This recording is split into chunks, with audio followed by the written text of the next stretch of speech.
Miabot na sa 5 ang nangamatay ug 5 ang nasamdan sa pag-atake sa mga rebeldeng New People's Army dito sa Mati City, Davao Oriental kagabi. Si Ben Tesorna sa detalye. Ben? Mencho, sa mga nangamatay, gusto lang ang rebelde samtang ang upat pulos mga sundalo. Alas 7:30 kagabi, dihang giatake sa mga rebelde ang police station.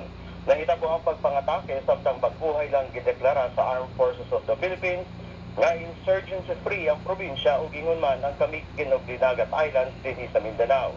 Bato ni Davao Oriental Police Provincial Director Superintendent Jose Carumba, napatay ang usa ka rebelde sa maong pagpangatake. Dili layo sa police station, napusilan sa blocking force sa mga rebelde ang usa ka pulis, kinsa nasamdan ug nakaron sa ospital. Napatay sab sa mga rebelde ang usa ka Army Corporal Andres Licunan, kinsa nakaagi sa blocking force sa mga rebelde.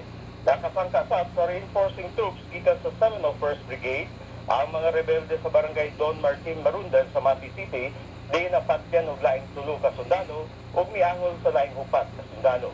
Gipasalig hinuon ni Mati City Mayor Carlo Rabat nga kontrolado sa kagamhanan ng sitwasyon ug miawhag sa publiko nga magpabiling kalmado.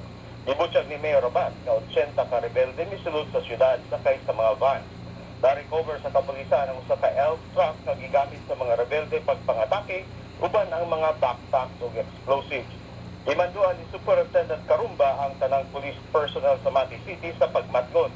Samtang gipakatap sa militar ang mga armored vehicles pagsiguro sa Mati City.